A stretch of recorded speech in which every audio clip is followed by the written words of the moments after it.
The night was colder than usual, the kind of cold that slipped through thin walls and settled deep in bones.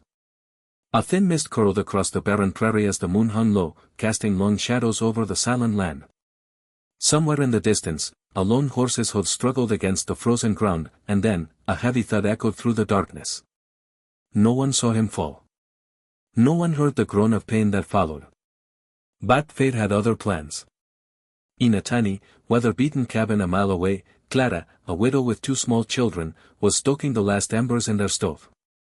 Life hadn't been kind to her since her husband passed 2 winters ago. She worked tirelessly, mending, chopping, trading scraps for bread, just to keep her children alive through the harsh frontier. But that night, as the wind howled through the cracks, she heard something, faint, distant, like a cry for help swallowed by the wind. Her son, Tommy, looked up. "Ma, did you hear that?" She froze. There it was again, a low, pained sound. Clara grabbed the lantern, wrapped her shawl tighter, and stepped into the night. What she found just beyond the creek changed everything. Lying half-frozen, slumped over his horse, was a man. His clothes were fine, too fine for these lands. A silver pocket watch gleamed against his chest. His boots were polished, his coat heavy and lined with fur. But his face was pale, lips cracked, and breath shallow.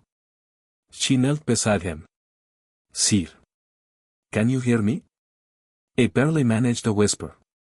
"Help," before collapsing completely. Without hesitation, Clara called for Tommy.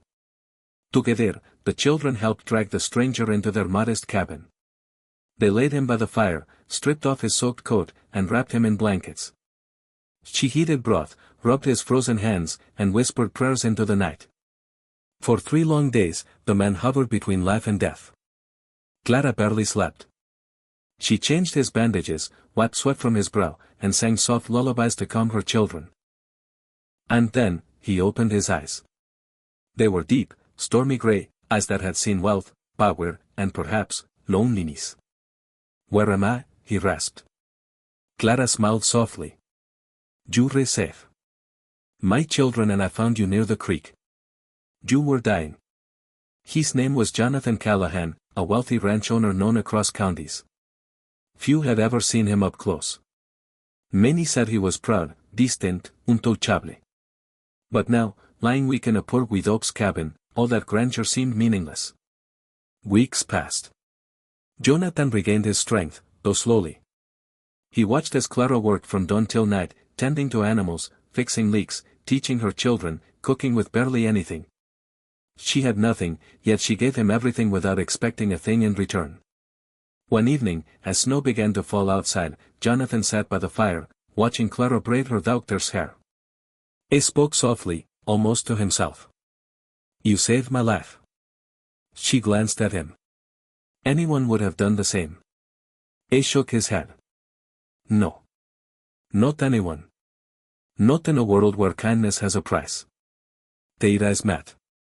In that quiet moment, something shifted, 2 souls, scarred by loss and loneliness, recognizing each other.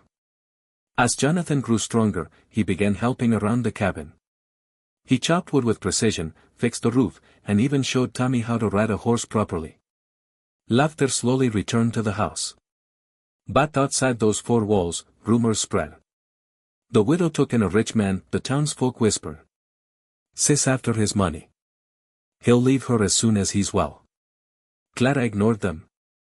She had no claim on him, and soon he would ride away to his mansion, his land, his life of wealth, far from her world of scarcity. Or so she thought. One crisp morning, Jonathan saddled his horse. He stood at the cabin door, hat in hand, a strange heaviness in his eyes. "Clara," he said, "you've given me more than I can repay. I owe you my life." She forced a smile. "You owe me nothing. Used, live well." He nodded, mounted his horse, and disappeared down the snowy trail. Days turned to weeks. Clara returned to her routines, but something inside her felt quieter, empty. Tommy often stared down the road, as if expecting a familiar figure to appear. And then, one spring morning, the sound of hooves echoed again, not in desperation this time, but with purpose. Jonathan Callahan returned. But he wasn't alone. Behind him rode a wagon filled with lumber, supplies, food, and 2 men in suits. He dismounted, walked up to Clara, and took off his hat. I realized, he said slowly, that my wealth meant nothing without a family to share it with. You gave me a second chance at life. Now, I want to give you one too. He handed her papers, the deed to land, enough lumber to rebuild the cabin, and a proposal. I'm not here to take you away from your life, Clara. I'm here to build one with you. If you let me. Her children clung to her dress, wide-eyed. Tears welled in Clara's eyes as she looked at the man who once lay dying on her floor. She whispered, yes. From that day forward, the widow's cabin became a home filled with laughter, love, and new beginnings. The once cold, silent prairie now echoed with the sound of children's laughter and horses galloping under golden skies. Jonathan didn't just repay kindness with wealth, he repaid it with a family. And Clara, she proved that compassion, even in poverty, can change destinies.